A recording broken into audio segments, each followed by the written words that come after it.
Hello, my name is Devin Fox, and this is my beautiful wife, Caroline Fox. And we're going to talk a little bit about her passion and her eye for photography today. I have a couple of questions for her. Um, I think what we're going to find is it has something to do with ministry as well. So, first question, Caroline, how did you get interested in photography and videography? Well, I pretty much decided when I was in kindergarten that I wanted to be an artist. I won an honorable mention in an art competition, and that just kind of spurred something in me on and kind of directed me from that point forward. I was just that little bit of encouragement got me into art classes throughout all of my elementary education, middle school, high school, and through that, I really kind of grew and developed a passion for art. I didn't really know what I was going to do with it, but when I went to college, I was in a studio art major and tried out all forms of art. And within that, I discovered photography and graphic design together. And it was really there that I realized that that was the art form that I really kind of wanted to grasp onto and take forward into my profession. Okay, great. How did you mold your eye for photography? I know getting to go with you on a couple of, photo shoots and Mm-hmm. whatnot. There's definitely a difference between a photographer that has an eye for it or a passion for it. Mm-hmm. How did you mold and shape that?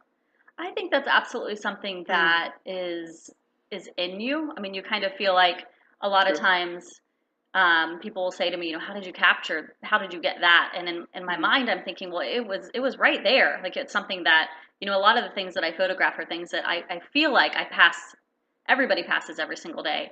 But there is a process of shaping your eye to that. But it wasn't until far into my photography career that I realized that I had, shaped and molded it into a process and that it was something that was different from what other people had.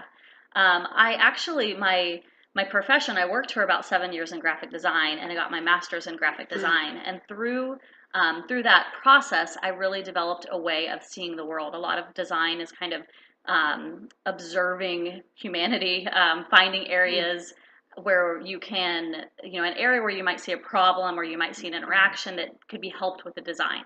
So that was one of my favorite projects in design school was just observing people in a coffee shop and kind of trying to figure out an area where we could insert a designed something for people to interact with to help them like think about things.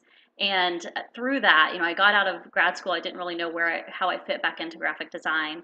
I came back to my hometown and I came back with new eyes. Like it was evident to me that I had new eyes. I saw the place in a totally different way. I saw people in a totally different way, and I started doing more photography. I had been doing it all along, but I started doing a lot more photography through that, and that was just something that I had such a passion for, and it fit so beautifully into like all the things from art and design and photography kind of came all together into this job of photographing people, like Hmm. families and weddings and those sorts of things. So it was absolutely something that was um, just a profession that I felt really called to. Hmm. And that's interesting as God shaped and molded, Mm-hmm. your story, and it also shaped and molded your eye, which I think is pretty cool. How do you think photography and videography and these forms of media, how do you think they relate to ministry? How can we implement them in ministry, maybe, or how do you think Mm-hmm. they go hand in hand? I think absolutely, specifically in the type of photography that I do, is that I'm working with people. And so I feel like every time I pick up a camera in front of a family, it gives me a family or a bride and groom or a newborn baby, whatever that may be. Like it gives me a very unique, very specific opportunity to speak into these people's lives. And I don't take that lightly. Especially on a wedding day. I mean, because it's not just the wedding day. It is months of preparation with a bride and groom, and it's I'm the one person they keep in contact afterwards because they Mm, want the photos and yeah. they want those sorts of things. And so to me, it's a people connection Okay. where I have these points of contact with people, and so to be able to live out a life that is representing Jesus to them, but also to kind of introduce them to that. I think that that's absolutely just seeing that every single interaction with a person is an opportunity for ministry. I think is really part of it. Hmm. I'm trying to think how could this be implemented into ministry. I think it's telling people stories. Hmm. That's what I'm doing is Yeah. telling people's stories, whether it's through photography or videography, which I have done. And I think that, there's so many, in the same way that every single picture I've ever taken was there for, for anybody to capture. I think every single person's story is there, but they're not all being told. And photography is a great way for somebody to tell their story. Videography is, another great way for somebody for their story to be able to be told, and their story of Jesus, their testimony, to be able told through that. Okay. Yeah, I definitely think that's true. When we look at something, whether it be photography or videography or ministry, I mean, I think there's something there where you have an eye for something. Like you have an eye for photography. How do you think that translates to ministry? Having an eye for something, how do you think that translates to having an eye necessarily for ministry in and of itself? I would say it's absolutely a developed skill to be looking for light. I mean, that's like my favorite thing with photography is looking for light. And so I walk into a room and I look at a room differently because I'm looking at, where the light's coming from, where's the light source, what does the background look like.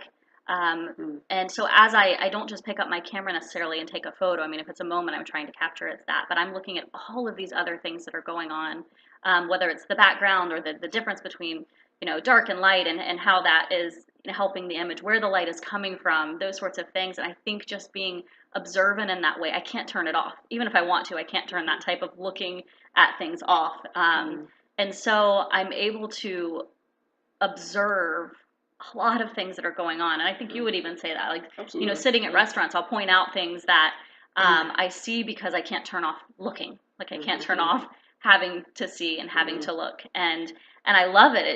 It's a blessing and a curse sometimes. Like I absolutely love it, but I think that can translate to ministry where you can be sensitive to the things that are going on in areas where, because I've trained myself to see, I can be sensitive to seeing things that I maybe wouldn't have seen 20 years ago or 10 years ago before I was doing this. So Yeah, I think it's interesting too as we look at ministry and we look at the opportunity.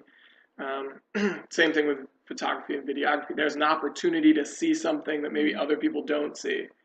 And when we see it that way, in regards to ministry, we have the opportunity to, like you said, the light source or whatever it might be, to see the opportunity for people, no matter what that looks like, and see people, who they are, and really crafting our eye in that way. So, okay. Yeah. Well, thank you for your time, ma'am. And thank you.